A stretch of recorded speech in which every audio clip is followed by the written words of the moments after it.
주 찬양의 위대하신 주 모두 알게 되리라. 지혜하신 주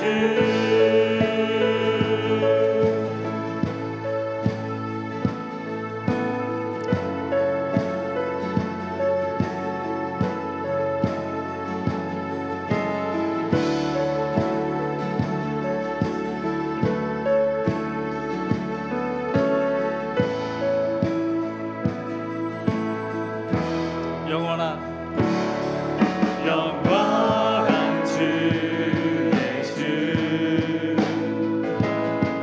시간의 주 같아 알파와 오메가 알파와 오메가 삼위의 하나님 아바 성령 예수 사자와 어린 양 사자와 어린 양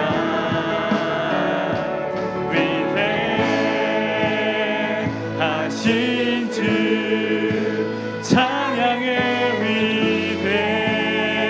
위대하신 주 모두 알게 되리라. 위대하신 주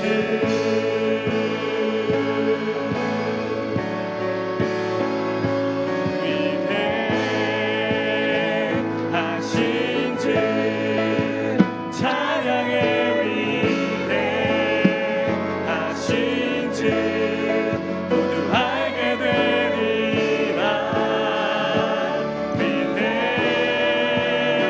위대하신 주 모든 이름 위에 모든 이름 위에 뛰어나신 다 찬양의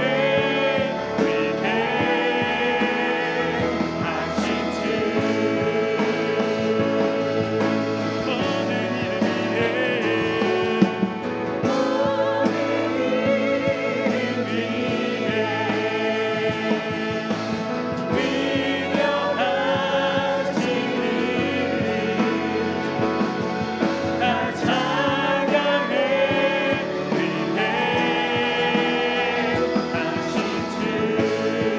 우리의 목소리로 찬양하시겠습니다. 우리의 위대하신 주 찬양의 위대하신 주 모두 알게 되리라. 위대하신 주 위대하신 주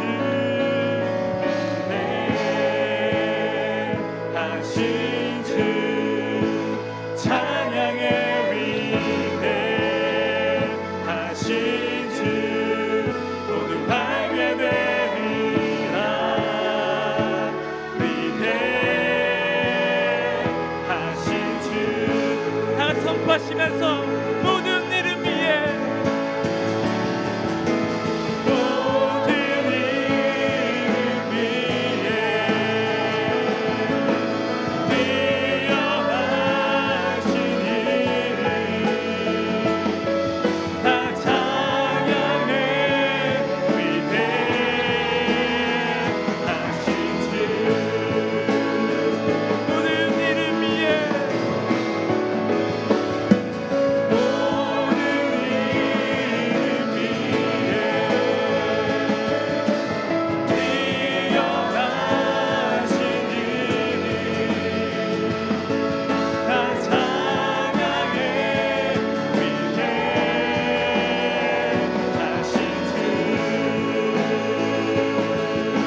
모든 이름 위에 뛰어나신 주님을 이 시간 고백합니다.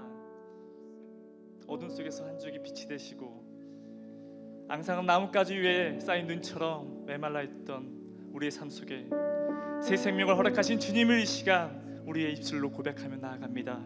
우리 예배를 받아 주시옵소서. 감사하며 우리 주 예수 그리스도의 이름으로 기도했습니다.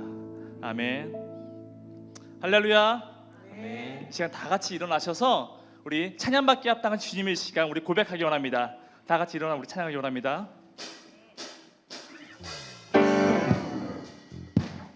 우리의 찬양 가운데 주님의 보혈의 능력이 우리 진지케 하실 것입니다. 아멘. 우리 위에 흘리신 그 어린 양의 피가 우리를 진지케 하실 것입니다. 아멘.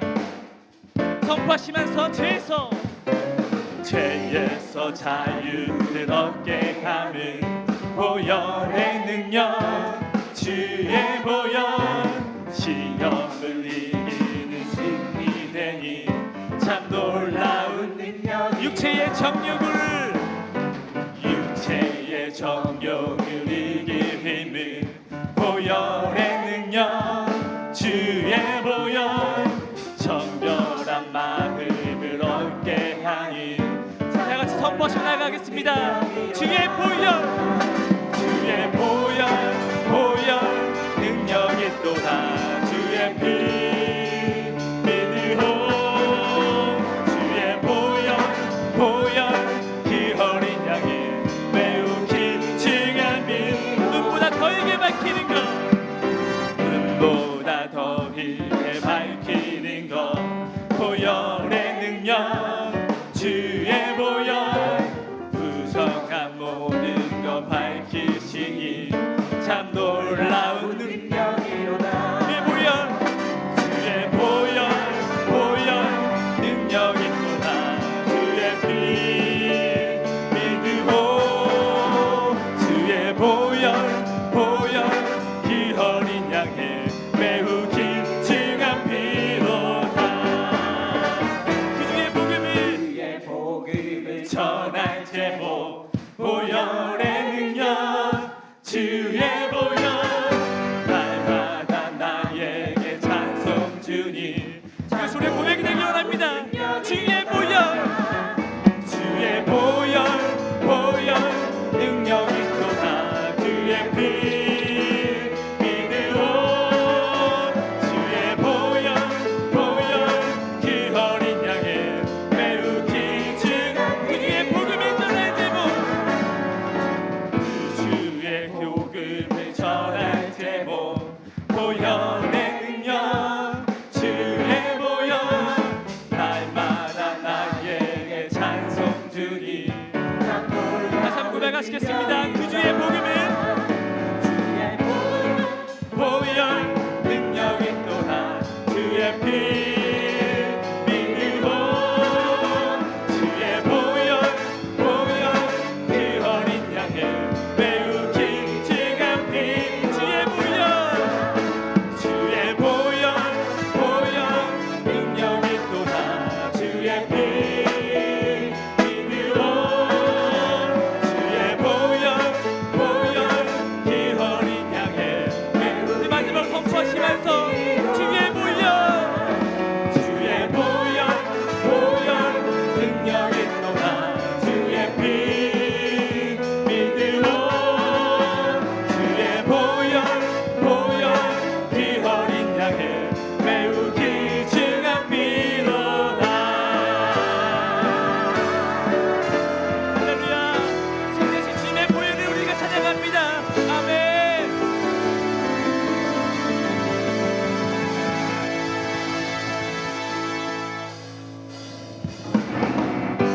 우리가 주님 앞에서 나를 지으시고 나를 구원하시는 주님의 시간 찬양하며 고백하기 나아갑니다. 아멘.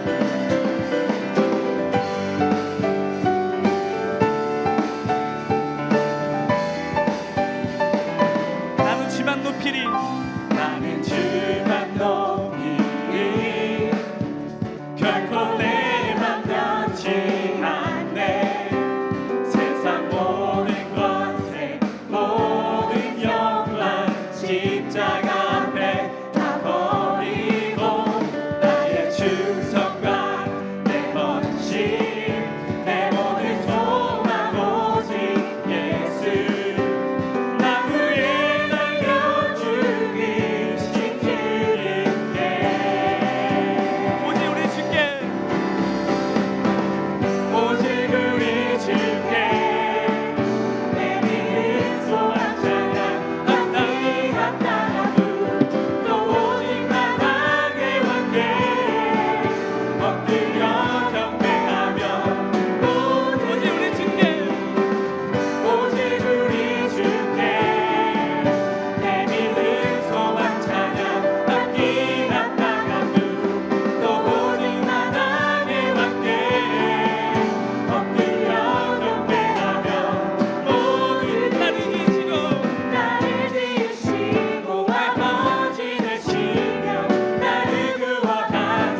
오직 우리 주께 오직 우리 주께 오직 우리 주께 나 찬양하리 오직 우리 주께 오직 우리 주께 오직 우리 목소리를 다하여서 오직 우리 주께 오직 우리 주께 오직 우리 주께 오직 우리 주께 나 찬양하리 오직 우리 주께 오직 우리 주께 오직 우리 주께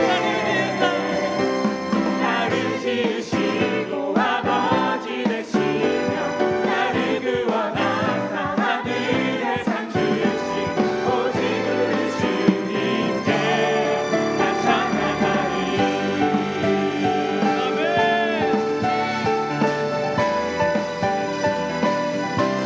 나 찬양하리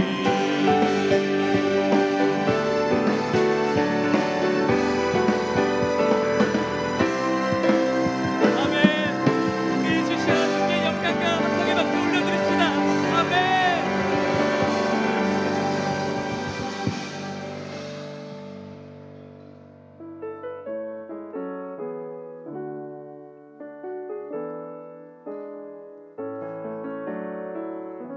모든 능력과 모든 권세 모든 것 위에 뛰어나신 주님 세상이 증량할 수 없는 지혜로 모든 만물 창조하셨네 다 같이 모든 나라와 모든 보좌 이 세상 모든 경이로움보다 이 세상 모든 값진 보물보다 더욱 귀하신 나의 주님 십자가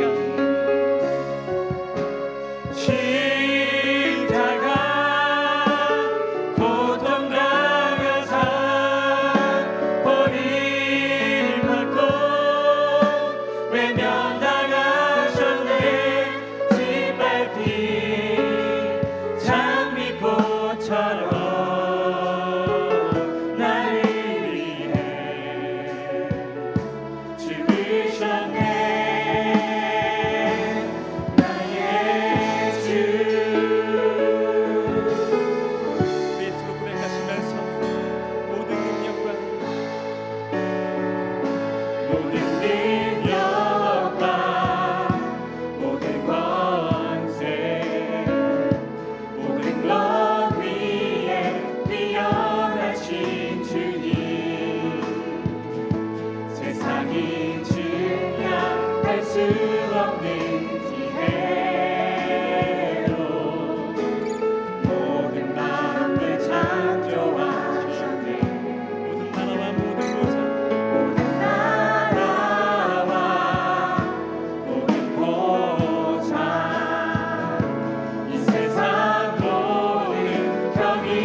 우리 시간 다 같이 주여 한번 외치고 기도하시겠습니다.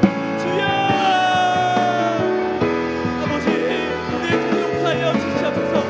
우리를 아버지여 기억하여 주사 이곳에 예배를 드릴 때에 주의 십자가의 능력으로 손을 붙잡아 주시옵소서.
거룩하신 아버지 하나님, 하나님의 은혜와 사랑을 진심으로 감사를 드립니다.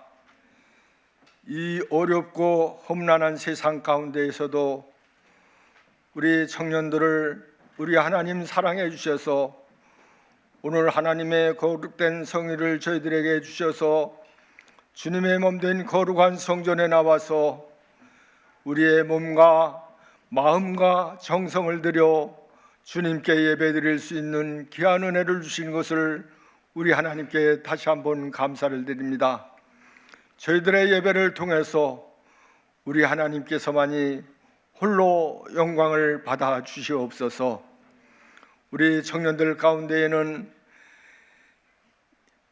배우고자 하는 마음을 가지고 하나님께 기도하면서 진학의 길을 앞두고 주님께 기도하는 청년들도 있고, 혹은 직장을 위해서 직장을 찾고 있는 청년들도 있고, 또는 군에 가서 군 생활을 하면서 또한 하나님께 시간을 들여 주님께 예배하는 청년들도 있을 줄을 믿습니다.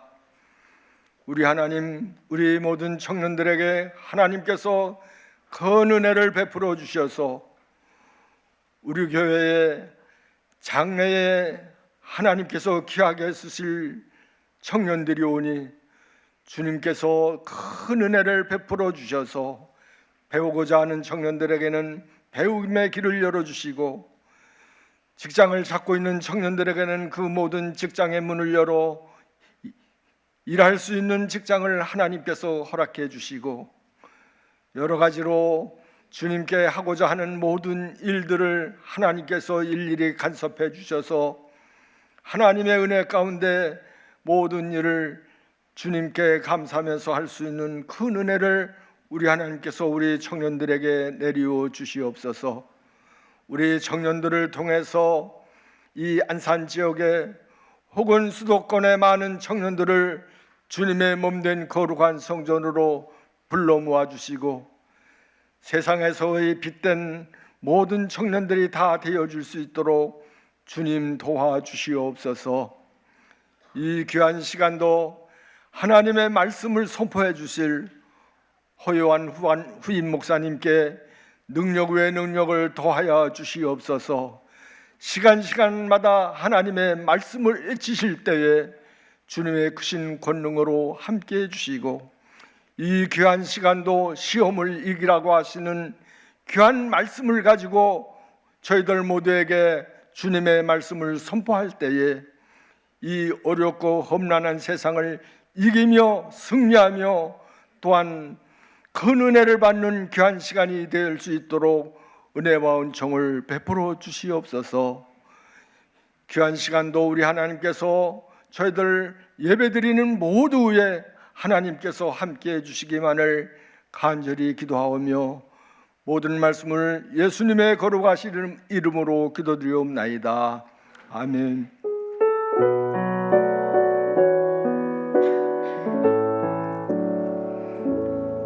하나님께서는 오늘 우리에게 주시는 말씀은 누가복음 4장 9절에서 13절까지의 말씀입니다.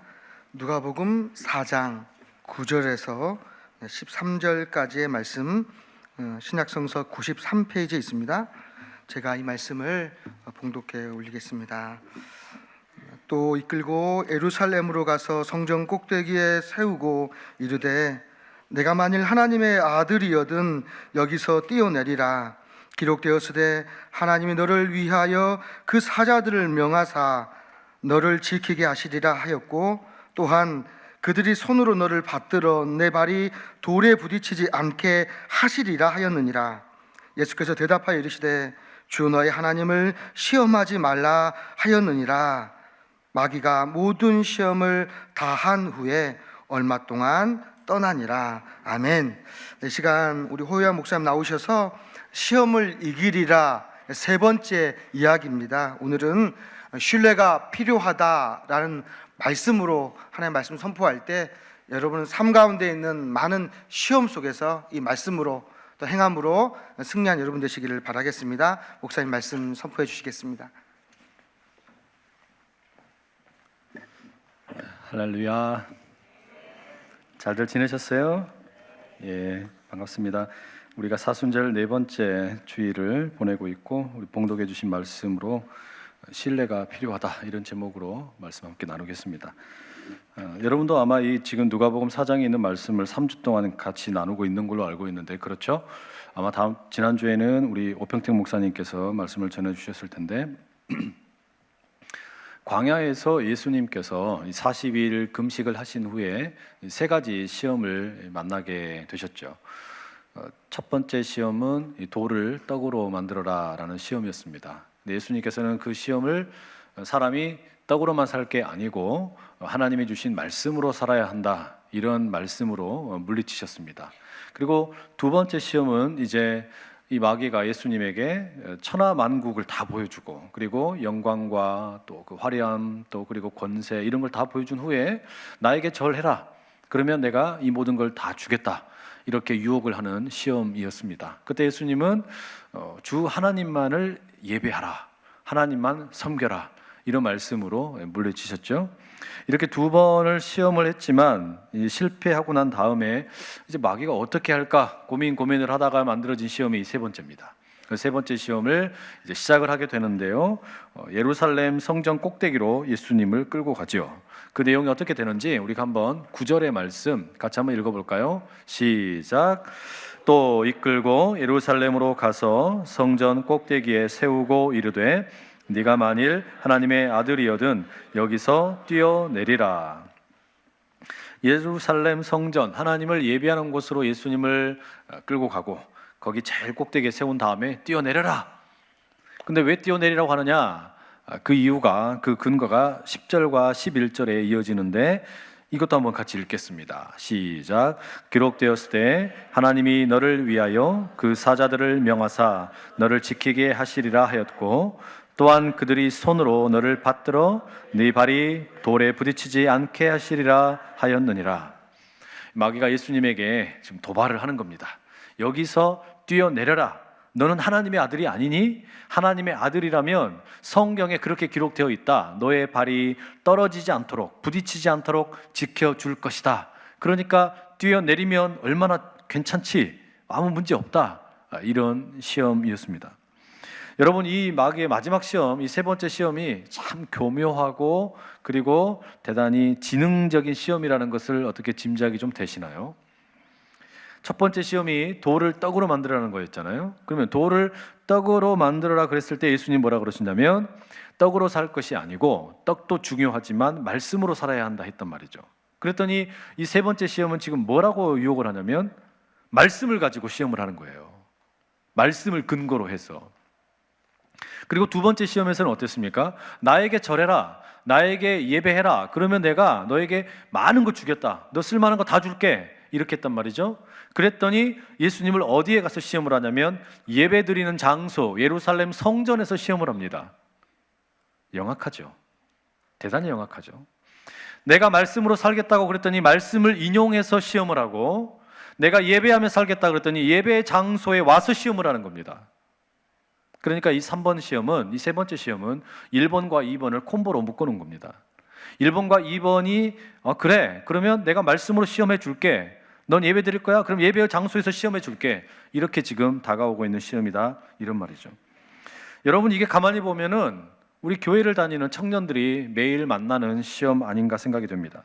내가 말씀으로 살려고 다짐을 하니까 어떻습니까? 말씀을 가지고 시험을 하는 거예요. 내가 예배를 드리며 살겠다고 하니까 예배 드리는 장소에 와가지고 시험을 하는 겁니다. 예배의 자리에서. 그런데 이것은 그냥 이루어지는 시험이 아니고, 그래도 나는 하나님을 믿고 살겠다고, 예수님 붙들고 살겠다라는 일종의 성숙한 그리스도인, 헌신된 그리스도인이 되려고 하는 사람에게 찾아오는 시험입니다. 가만 보세요. 첫 번째 시험이 뭐였습니까? 돌을 떡으로 만드는 시험이죠. 그런데 돌을 떡으로 만드는 이런 시험은 교회를 다니든 다니지 않든 누구나 만날 수 있는 시험입니다. 돌을 떡으로 만드는 것은 신앙이 있냐 없냐라는 것과 상관이 없는 가장 원초적인 시험이에요. 그런데 거기에 대해서 우리가 승리를 했다 치면, 나는 떡으로만 살 것이 아니라 하나님 말씀으로 살겠다, 이렇게 고백을 하고 나면 두 번째 시험으로 어떻게 하는 거예요? 그래도 나에게 예배해라, 나를 예배하라. 하나님 예배하지 말고 나를 예배하면 내가 더 좋은 거 줄게. 너에게 훨씬 더 좋은 거 줄 테니까 예배하지 마라. 예배를 타협하도록 시험을 한단 말이에요.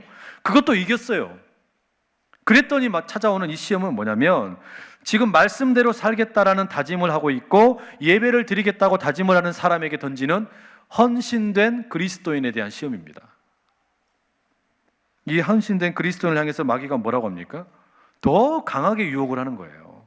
은밀하게, 그리고 상당히 교묘하게 유혹을 하죠.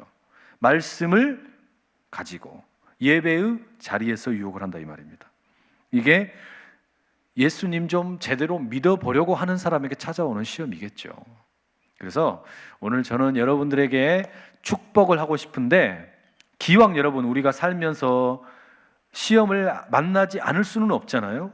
수많은 시험들을 늘 만나게 되는데, 기왕 만나는 시험이라면 1번 시험 말고, 그 가장 원초적인 돌을 떡으로 만드는 이런 시험 말고, 그건 패스, 다 통과하고, 2번 마귀에게 절하라는 시험, 예배하라는 시험, 이것도 다 통과하고 3번 시험 만날 수 있기를 축복합니다. 내가 말씀대로 살려고 하고 내가 예배드리며 살려고 하니까 찾아오는 이 세 번째 시험, 이 시험을 만날 수 있기를 축복합니다. 왜냐하면요, 이 시험은 1번이나 2번에서 탈락을 한 사람에게는 시험 안 해요. 이거 1번이랑 2번에서 실수하고 이미 넘어져 버렸는데 굳이 이거 붙들고 시험하겠습니까? 안 하죠. 그런데 여러분이 교회에서 말씀 때문에 시험을 만난다는 것은 무슨 말이에요?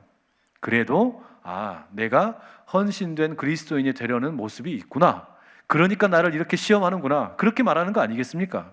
그렇게 우리가 생각할 수 있을 거 아니에요. 그러니 기왕 시험 받을 거 3번 받읍시다. 기왕 시험 받을 거 3번을 받자고. 기호 3번. 이건 정치 운동이 아니에요. 우리가 만나는 이 시험 가만히 보면, 그래서 어디에서 일어난 시험이에요? 이 시험은 일터가 아니에요. 또 가정에서 일어나는 시험이 아닙니다. 교회에서 만나는 시험이에요. 내가 예배하는 곳, 거기에서 하나님을 예배하고 하나님 말씀대로 살려고 하는데 만나는 시험입니다. 그런데 이 시험이 참 많은 성도들이, 특별히 우리 청년들이 교회를 떠나게 하는 시험이었고요. 그리고 한국에 있는 교회들이 무너지게 만드는 시험이었어요. 교회에서, 그것도 말씀을 가지고 교묘하게 일어나는 이런 시험이 수많은 청년들이 떠나게 만들고 또 하나님을 멀리하게 만들고 그런 일을 가져온 시험이다, 이 말입니다. 그렇기 때문에 우리가 이 마귀의 시험이 어떤 것인지 그 전략을 좀 알 필요가 있습니다. 마귀는 지금 어떤 식으로 예수님을 시험하고 있습니까? 말씀을 왜곡하는 방법을 사용합니다. 우리가 이 누가복음 4장에 예수님이 시험 당하시는 장면을 보면서 계속 창세기 3장에 나오는 그 하와를 유혹하는 뱀의 이야기, 그 장면을 우리가 몇 번 봤는데, 그 장면을 다시 좀 보려고 그래요. 창세기 3장에 보면 뱀이 처음으로 하와에게 찾아가서 던지는 질문이 있습니다. 3장 1절인데요. 한번 같이 읽어볼까요? 시작. 그런데 뱀은 여호와 하나님이 지으신 들짐승 중에 가장 간교하니라. 뱀이 여자에게 물어 이르되 하나님이 참으로 너희에게 동산 모든 나무의 열매를 먹지 말라 하시더냐.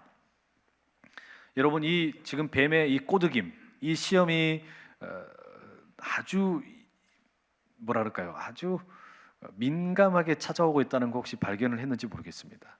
뭐라고 질문을 던지자면 모든 나무의 열매를 먹지 말라 하시더냐. 모든 나무의 열매 먹지 말라 하시더냐. 이거는 긍정입니까? 부정입니까? 부정이죠. 그런데 하나님께서는 뭐라고 말씀하셨냐? 앞에 나오는 창세기 2장의 16절 17절에 하나님이 이렇게 말씀을 하셨어요. 같이 한번 읽어볼까요? 동산 각종 나무의 열매는 네가 임의로 먹되 선악을 알게 하는 나무의 열매는 먹지 말라.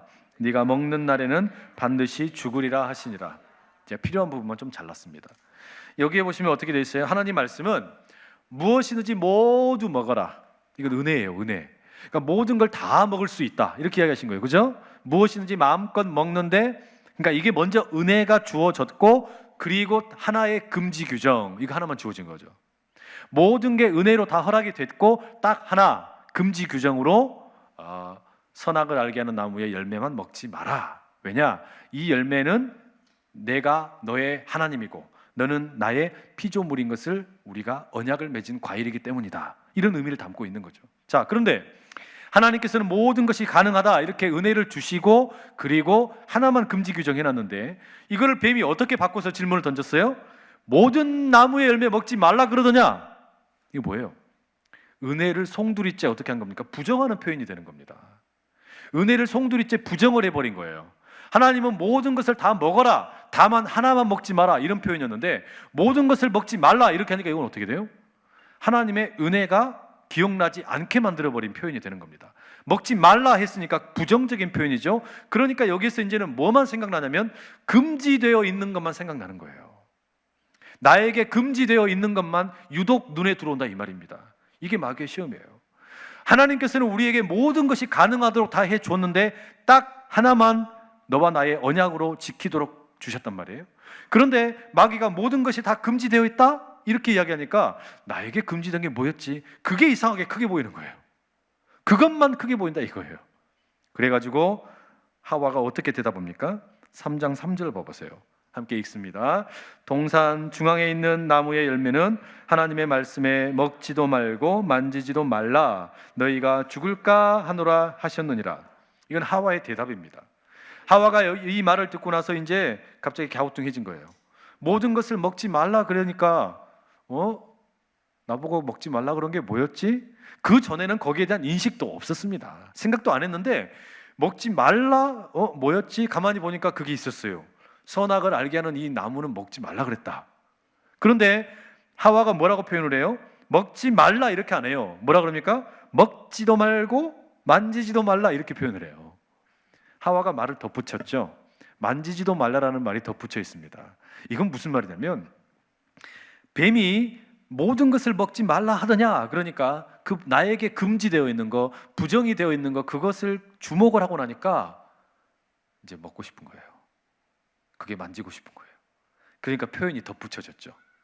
먹지도 말고 만지지도 말라고 그랬다고. 하나님 그렇게 얘기 안 하셨거든요. 그렇게 마음이 살짝 열리더니 그리고 난 다음에 하와가 무너지는 표현이 이겁니다. 하나님은 분명히 그거 먹으면 100% 확실하게 100% 죽는다 그랬어요. 그런데 뭐라고 바꿔버려요? 죽을까 하노라. 하와가 그 표현이 바뀌어버린 거예요. 하나님은 이거 먹으면 반드시 죽는다 이렇게 이야기했는데 하와가 죽을까 하노라. 그랬더니 그 틈이 하와가 보여주니까 이제 뱀이 거기를 공략하는 거예요. 4절 봐보세요. 3장 4절 시작. 뱀이 여자에게 이르되 너희가 결코 죽지 아니하리라. 기가 막히죠. 단 몇 마디 나눴을 뿐입니다. 주거니 받거니 한 3번 왔다 갔다 했나요? 그랬더니 결론이 어떻게 났어요?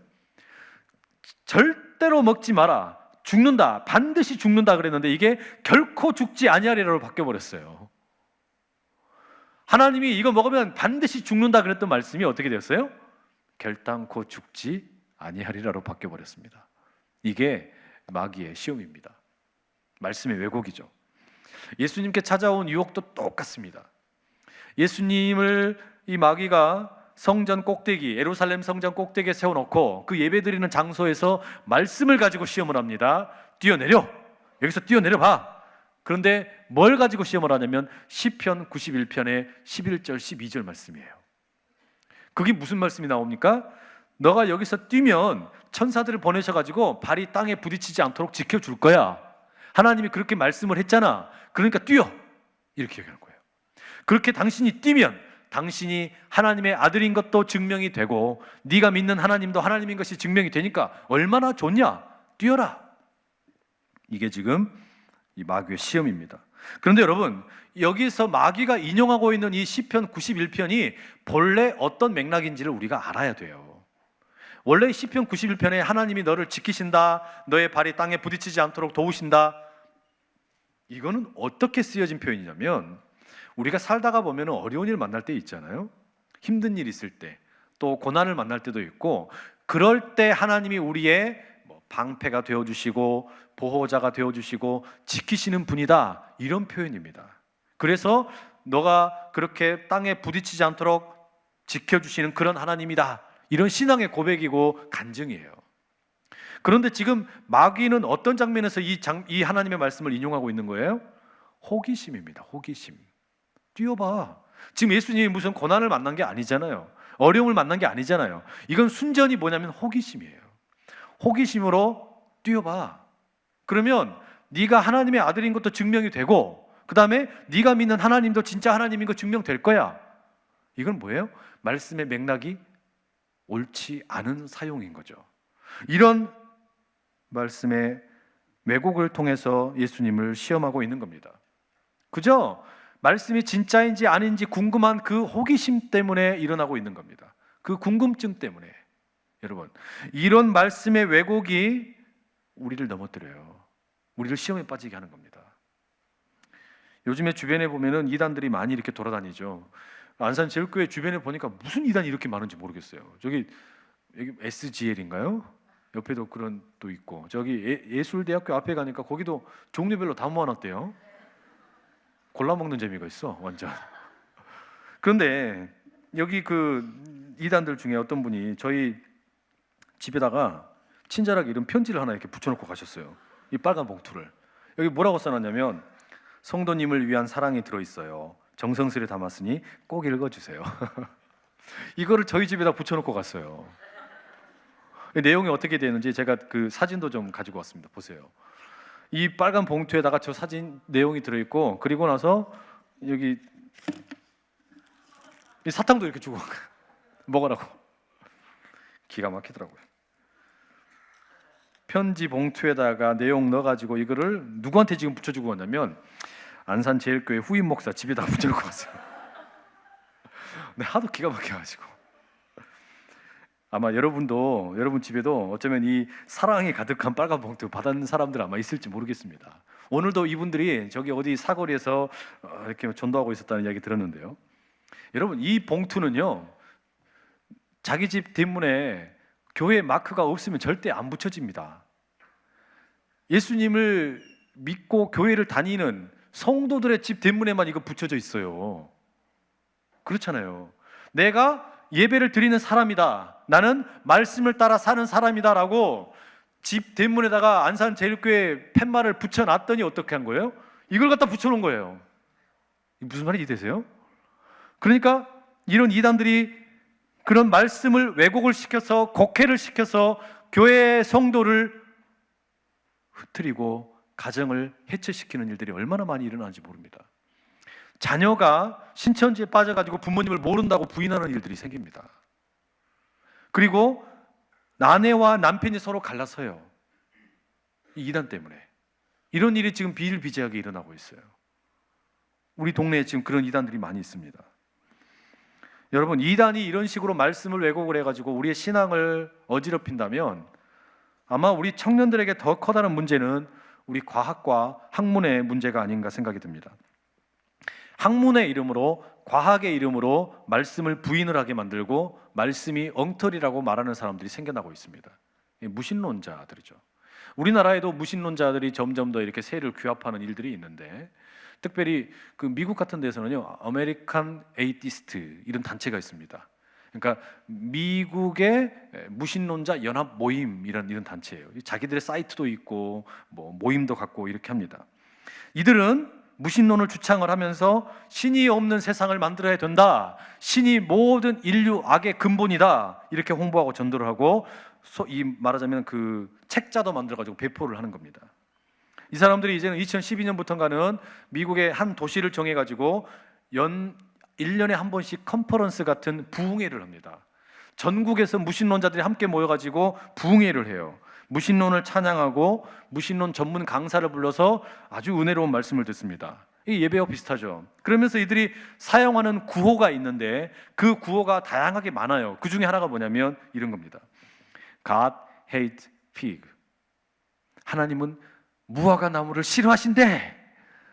그림이 이런 그림이에요. 그림 나올 겁니다. 안 나오네. 이런 그림이에요. 하나님이 무화과 나무를 싫어하신대. 이게 무슨 이야기냐면 마태복음의 21장 19절에 보면 예수님이 길을 가시다가 잎사귀만 무성하게 많이 있는 무화과 나무를 보시고 저주하는 장면이 있죠. 그걸 패러디해서 만든 팻말입니다. 이걸 만들어서 자기들이 예배를 드려요. 무신론자들 집회를 가지면서 이걸 들고 시위를 하는 겁니다. 신은 떠나라. 이게 무슨 말인지 되세요? 하나님을 믿는다는 것이 첨단 과학 문명의 시대를 살고 있는 우리들에게는 말도 되지 않는 엉터리라 이거예요. 왜냐? 아니, 이 성경에 기록된 내용 보니까 하나님이라는 사람은 무화과를 싫어하신대. 그 무화과를 왜 싫어하냐? 열매를 맺지 않았다고 저주했대. 잎사귀가 마르게 했대. 이런 엉터리 신을 왜 믿냐 이런 거예요. 하나님의 그 말씀이 기록되어 있는 그 내용을 보니까 이거는 말도 안 되고 이성적으로 합리적이지도 않다. 그러니까 다 거부해라. 그런 신은 오늘 우리가 살고 있는 이 시대에 어울리지 않다라고 주장을 하는 겁니다. 그러면서 뭐라 그래요? 인류는 뭐 신이 천지를 창조했다 이런 걸 믿을 게 아니고 우리 사람들이, 과학자들이 이미 밝혔듯이 진화론을 믿으면서 살아야 된다. 이게 이들의 주장이란 말이에요. 이런 무신론 부흥회의 대표적인 강사가 누구냐면 리차드 도킨스라는 사람입니다. 몇 년 전에는 이 사람이 쓴 God Delusion이라고 해가지고 만들어진 신이라는 책이 우리나라에서도 아주 선풍적인 인기를 끌었는데, 이 사람의 본래 가장 유명한 책은 1976년에 나왔던 The Selfish Gene이라는 책입니다. 이기적 유전자라는 책이에요. 아마 여기 생물학을 전공하는 분들은 들어본 분들 있을 겁니다. 고등학교 논술을 준비할 때도 이게 하나의 어떤 추천 도서 중에 하나입니다. 대학에 들어가면은 생물학 공부하면은 이게 빠지지 않고 언급되는 책 중에 하나입니다. 약 40년이 지나면서 이미 생물학 분야, 과학 분야에서는 일종의 고전이 되어버렸습니다. 진화 생물학 분야에서 가장 유명한 책 중에 하나죠. 그런데 이 이기적 유전자라는 이 책의 핵심이 뭐냐? 우리 사람이 착한 마음이 있어서 누군가를 돕고 선한 일을 하는 선한 창조, 선한 마음이 있는 존재가 아니다라고 말하는 거예요. 그럼 뭐냐? 우리는 철저하게 이기적인 유전자에 의해서 움직이는 존재다라고 말합니다. 그런데 살다 보면 우리가 착한 일 할 때도 있잖아요. 예를 들면 물에 빠진 사람을 건져주는 경우도 있단 말이에요. 그런데 그것도 뭐 마음이 착하거나 어떤 이타적이어서 그러신 거 아니라 내 덕을 쌓기 위해서 그런 이기적인 이유 때문에 그렇게 한다는 겁니다. 또 우리가 많은 돈을 기부하는 경우도 있는데 그것도 역시 자기의 만족을 얻기 위한 이기적인 이유 때문이라는 거예요.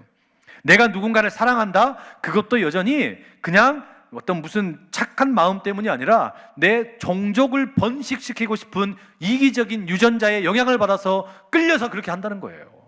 이게 이기적 유전자입니다. 그러니까 이런 주장이 맞다면 어떻게 됩니까? 이 주장이 만약에 맞다면 하나님께서 사람을, 나를 하나님의 형상대로 지으셨고 내 마음을 선하게 만드셨다라는 것은 어리석은 믿음이에요. 그건 새빨간 거짓말이 되는 겁니다. 그럼 뭐예요? 나는 내가 왜 이기적일까? 내 삶이 왜 이렇게 이기적이고 내 모든 동기가 나 중심적일까? 이렇게 고민하는 사람들한테 답을 주기는 뭐라고 주는 겁니까? 그건 이기적인 유전자 때문이야. 그러니 나를 선하게 지으신 하나님께 돌아갈 필요가 있습니까? 내가 하나님을 찾아서 회개할 필요가 있습니까? 그럴 필요가 없죠. 나는 과학적으로 원래 이렇게 살아도 되는 존재야. 나는 원래 이래. 나는 이기적인 유전자를 따라서 그렇게 살 뿐이야. 이게 가르침이란 말이에요. 이런 주장이 그러면 어떻게 되는 거예요? 내가 이기적인 유전자 때문에 이렇게 사는 것이 당위성을 갖게 되고 자기 마음을 안정감을 주는 거예요. 그러면 여러분, 이런 주장이 제일 타격을 많이 받는 게 누구겠습니까? 교회를 다니는 청년들이겠어요? 다니지 않는 청년들이겠어요? 다니는 청년들이에요.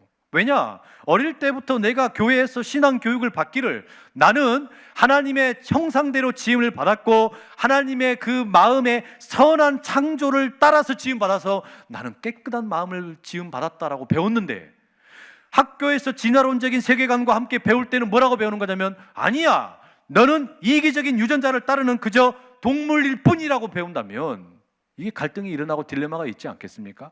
게다가 세상 살다 보니까 어때요? 늘 착할 수만 없지 않습니까? 내 이기적인 생각과 욕망을 따라서 행동할 때가 많이 생기잖아요. 그럴 때마다 교회에서는 뭐라 그래요? 회개하고 돌이켜라고 그러는데, 과학은 뭐라 그럽니까? 진화론은 뭐라 그래요?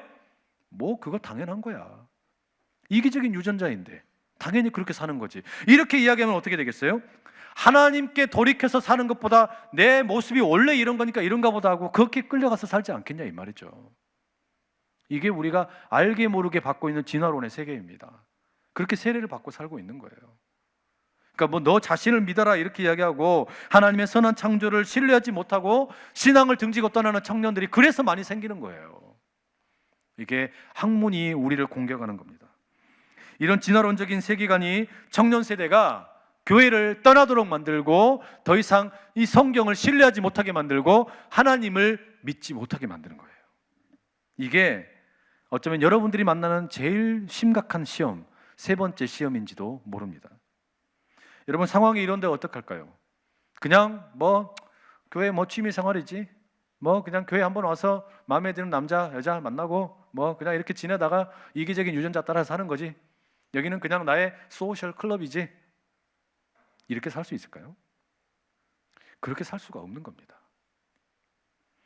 우리가 말씀을 따라서 살기를 원하고 예배를 드리는 삶을 살기를 원한다면 내게 찾아오는 이 시험의 정체가 어떤 것인지를 분명히 깨달아야 되겠죠. 그래서 여러분, 이 마귀의 시험을 한번 다시 보십시오. 하나님의 아들이라며, 너 하나님의 아들이니까 뛰어내려봐. 그래서 말씀에 기록된 대로 그걸 증명해봐. 그리고 네가 믿는 하나님도 진짜 하나님인 걸 증명해봐. 이렇게 말하는 거 아니에요. 증명을 해보라고 지금 마귀가 예수님을 시험을 하고 있습니다. 그런데 이 증명을 해보라는 이 시험의 배후에 깔려 있는 게 뭘까요? 여러분, 우리가 지난주에도 지지난주에도 이 예수님이 당하는 시험을 창세기에 나오는 그 선악과에 대한 표현, 먹음직하고 보암직하고 그리고 나를 지혜롭게 할 만큼 탐스럽다, 이 표현들과 비교했었고, 요한일서 2장 16절에 나오는 표현, 모든 세상의 어떤 그 시험이라는 것이 육신의 정욕이고 어떤 것은 안목의 정욕이고 그리고 또 하나는 이생의 자랑이라는 우리가 표현을 씁니다. 여기 만나게 되는 이 시험, 성전 꼭대기에서 뛰어내려봐, 증명해봐, 이것은 일종의 이생의 자랑을 자극하는 시험입니다. 이 자랑, 이생의 자랑이라는 게 뭐냐? 어리석은 자랑이죠. 교만이죠. foolish pride라고도 번역해놨더라고요. 근데 이 자랑이라는 말이 어떤 거냐면 거만하게 자기를 뽐내는 겁니다. 나를 뽐내는 거예요. 나를 드러내는 거예요. 그런데 정작 안을 들여다보면 속은 텅 비어 있는 거예요. 그게 교만이죠. 그게 자랑이에요. 그러니까 자랑이라는 게 나를 뽐내고 있는데 속에 들여다봤더니 뭐예요? 아무것도 없는 거예요. 이게 이생의 자랑이다 이 말입니다. 그래서 이생의 자랑이라는 말을 달리 번역해 본다면 속이 텅 빈 멍청한 자랑질이라고 할 수 있습니다. 속이 텅 비어 있는데 자랑을 하는 거예요. 알맹이는 없는데 막 뭔가 있는 것처럼 과시하는 거죠. 속에 아무것도 없으면서 괜히 의시되는 거예요. 이게 이생의 자랑입니다. 그래서 하나님이 너를 지켜주시는지 한번 뛰어내려봐, 예루살렘 성전에서 뛰어내려봐, 이것은 지금 하나님을 증명하고 네가 하나님의 아들인 걸 증명해보라는 이 시험은 속이 텅 빈 멍청한 자랑질입니다. 그리고 이것은 또한 선악과를 묘사하는 세 번째 표현, 먹음직하고 보암직하고, 그렇고 또 하나 더 뭐 있었어요? 나를 지혜롭게 할 만큼 탐스럽다라는 표현이 나왔지 않습니까? 그거예요. 이 속이 텅 비어 있으면서도 자랑질을 하는 것은 지혜롭게 할 만큼 탐스러워 보이는 유혹이다 이런 말이죠.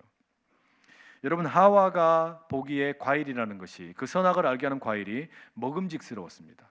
그리고 보암직했어요. 그리고 마지막으로는 나를 지혜롭게 할 것처럼 보일 만큼 탐스러웠어요. 그런데 여러분, 지혜라는 게 어디에서부터 옵니까? 지혜라는 것은 그 선악을 알게 하는 과일을 하나님이 왜 두셨는지를 봐야 되죠. 지혜라는 것은 하나님은 나의 창조주이시고 나는 그분의 피조물이라고 하는 것을 아는 게 진짜 지혜 아닙니까? 그런데 그 지혜를 알도록 도와주는 매개체가 뭐냐? 바로 선악을 알게 하는 나무의 과실이에요. 이 열매예요. 그런데 그거를 먹어버렸으니 어떻게 되는 거예요? 지혜를 얻기는커녕 지혜의 근본이 되시는 하나님을 무시해버린 거죠. 그래서 성경은 꾸준히 끊임없이 뭐라 그러냐? 하나님을 아는 것이 지혜의 근본이라고 말합니다. 그런데 그 하나님을 아는 것이 지혜의 근본인데 지혜롭고 싶다는 생각 때문에 그 속이 텅 빈 교만한 마음으로 선악과를 먹어버렸어요. 얼마나 어리석은 짓입니까? 이게 지금 결국은 마귀가 던지고 있는 시험이죠. 보세요, 여러분.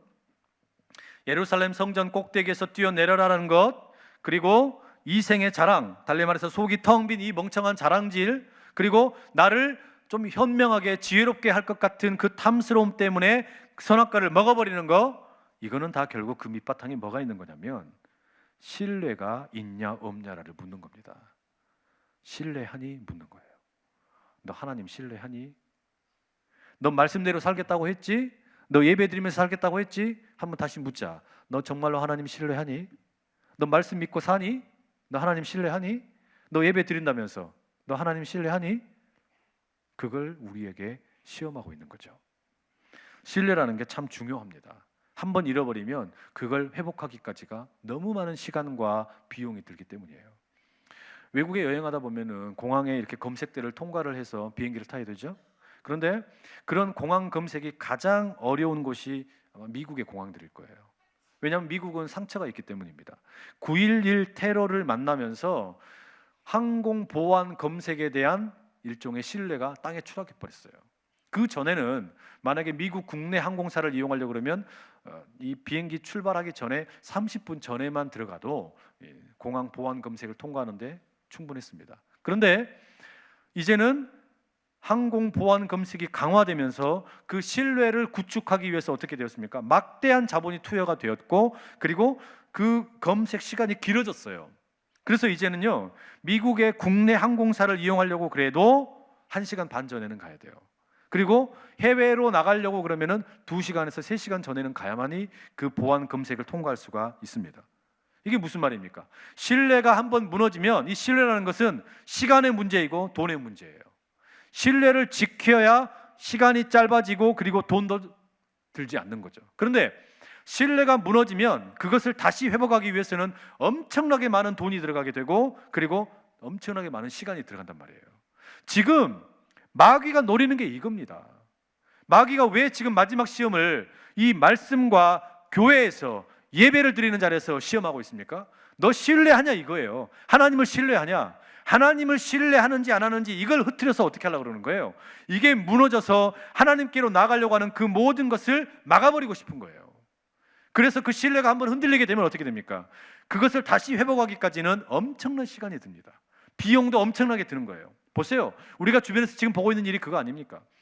한국의 교회에 대한 신뢰를 잃어버리게 만드는 겁니다.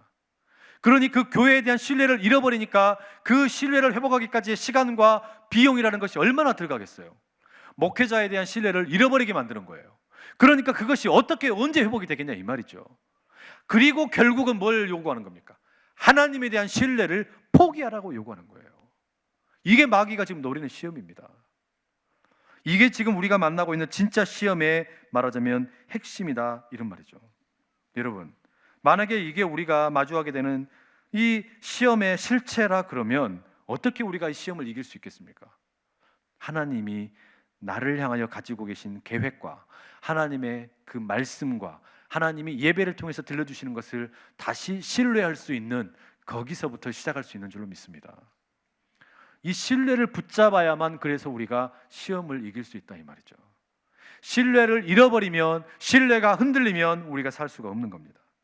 하나님에 대한 신뢰가 있는 성도라면, 그것이 헌신된 성도라면 넘어지지 않습니다. 나에게 무슨 특별한 은혜를 주시거나 아니면 특별한 기적을 체험하지 않아도 뿌리 깊은 신뢰가 있으면 이길 수 있습니다. 그러나 하나님에 대한 신뢰가 흔들리면 선악과를 먹어버리는 거예요. 왜냐하면 그것이 나를 지혜롭게 할 만큼 탐스러워 보이기 때문에, 그러면 내가 나를 과시할 수 있을 것처럼 보이기 때문에 그러는 거예요. 하나님에 대한 신뢰가 흔들리면 예루살렘 성전 꼭대기에서 뛰어내려 버립니다. 하나님을 증명할 수 있을 것 같고, 그렇게 하면 내가 하나님의 아들이라는 것을 보여줄 수 있을 것 같은 자기 과시의 욕구 때문에 그렇습니다. 하나님에 대한 신뢰가 흔들리면 이단의 감언이설에 넘어가게 됩니다. 왜 그렇습니까? 그러면 바로 그 이단들이 들려주는 이야기가 나에게만 특별한 계시의 말씀을 주고 이게 나에게만 특별히 들려지는 비밀이라고 생각이 되니까 왠지 내가 더 특별해 보이고 내가 더 뭔가 멋있어 보이게 느껴지기 때문입니다. 하나님에 대한 신뢰가 흔들리면 또 진화론의 속삭임에 넘어가는 거예요. 왜 그래요? 그것이 내가 그것을 수용을 하면 왠지 내가 더 지식이 많은 것 같고 내가 조금 더 인텔리 같고 내가 조금 더 합리적인 사람이라고 생각되어서 나를 뽐낼 만하다고 생각하기 때문에 그렇습니다. 그러니 여러분, 여기서 우리 주님이 뭐라고 답하시는지 보십시오. 이 마귀의 시험에 대해서 12절에 우리 주님이 이렇게 답하시죠. 예수께서 대답하여 이르시되 주 너의 하나님을 시험하지 말라 하셨느니라. 주 너의 하나님을 시험하지 말라, 이 말은 주 너의 하나님만 신뢰하라라는 말입니다. 주 너의 하나님을 신뢰하라, 주 너의 하나님을 시험하지 말라라는 말의 그 이면은 결국 하나님만 신뢰하라는 거예요. 여러분, 우리 하나님만을 신뢰한다라는 이 말은 무슨 이야기냐면 하나님이라는 분이 우리가 과학적으로 증명할 수 없기 때문에 그렇습니다. 여러분, 내가 이 성경에 있는 말씀을 과학적으로 증명이 되면 믿고 증명이 안 되면 안 믿는 겁니까? 만약에 우리가 이것을 학문적으로 과학적으로 증명을 해서 그게 증명이 돼야 믿을 수 있다 그러면 아마 성경에 있는 말씀 가운데 남는 것은 결국요 윤리와 도덕밖에 없을 겁니다. 무슨 말이냐면 결국 여기에서 우리가 기적들이 다 빠져버리게 될 것이고 병자가 낫고 심지어는 죽은 자도 살리셨던 하나님과 예수님과 성령님의 역사가 다 빠져나가고 남으면 결국 도덕적인 잔소리와 윤리적인 잔소리밖에 남지 않는 거예요. 그게 되냐 이 말이에요. 신뢰가 빠져버리고 증명을 하려고 하면 그거밖에 안 남는다 이 말이죠. 그러나 내가 하나님을 믿고 신뢰하면, 하나님의 말씀을 그대로 신뢰하면 어떤 일이 생기는 겁니까? 창세기부터 요한계시록까지 기록된 그 말씀의 일들이, 그 초월적인 하나님의 기적이 오늘 나의 기적이 될 줄로 믿습니다. 그래서 우리가 신뢰가 필요한 거예요. 하나님께서 이 책에서 이야기하셨던 것이, 이 시대에 하셨던 그 일이 오늘 우리에게도 일어날 수 있다는 것을 우리가 신뢰할 때 그 복이 찾아오기 때문입니다. 하나님을 신뢰함으로 그 은혜를 마음껏 누릴 수 있는 여러분 되실 수 있기를 축복합니다. 그래서 우리가 주님을 신뢰하면 위대한 하늘의 능력을 경험하게 될 줄로 믿습니다. 내가 주님을 신뢰하면 평범한 삶을 살아도 하늘 안식을 누리게 될 줄로 믿습니다. 내가 주님을 신뢰하면 시험이 와도 능히 이기게 될 줄로 믿습니다. 내가 주님을 신뢰하면 고난이 찾아와도 이길 능력을 하나님이 주실 줄로 믿습니다. 내가 주님을 신뢰하면 이 세상살이 사는 동안에 수고하고 무거운 짐 지고 있어서 힘들고 어려워서 자빠져 있을 그때에도 하나님께서 나의 멍에를 함께 짊어지심으로 쉼을 누리게 될 줄로 믿습니다. 여러분, 주님을 신뢰하실 수 있겠습니까? 우리 주님을 신뢰함으로 찾아오는 모든 시험 앞에서 이기고 나가는 우리 귀한 모든 안산제일의 청년들 될 수 있기를 축복합니다. 우리 시간에 한번 같이 한번 기도하시죠. 이 시간에 한번 우리 기도하는데 이렇게 기도하시죠. 주님, 하나님을 신뢰함으로 내게 찾아오는 모든 시험을 이기는 믿음의 사람 되게 하여 주십시오. 신뢰함으로 얻을 수 있는 하나님의 복을 내가 경험하게 해 주시고, 내가 예배의 자리에 왔고 하나님의 말씀을 붙들고 살기로 다짐을 했사오니 주여 이 시험에서 능히 이기며 나가는 주의 위대한 백성이 되게 하여 주시옵소서. 우리 그 믿음 가지고 주여 힘있게 3번 외치고 기도하며 나갑니다. 주여, 주여,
하나님, 우리는 말씀으로 살기로 다짐을 했습니다.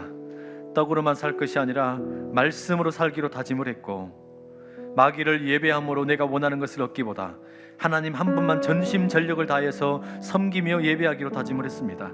그런데 주님, 때때로 우리에게 찾아오는 마귀의 시험은 말씀을 왜곡하여 찾아오고 우리가 예배하는 것을 떠나도록 종용하고 협박하고 위협을 하고 있습니다.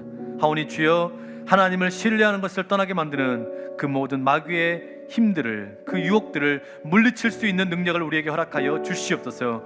주님을 신뢰함으로 이 시험 앞에서 이기고 나아가 세상 가운데 우뚝 서는 주의 모든 안산제일의 청년들이 다 되게 하여 주시옵소서. 그 신뢰의 능력으로 승리하는 우리 모두가 되기를 간절히 소원하며 예수님의 이름으로 간절히 축복하며 기도하옵나이다.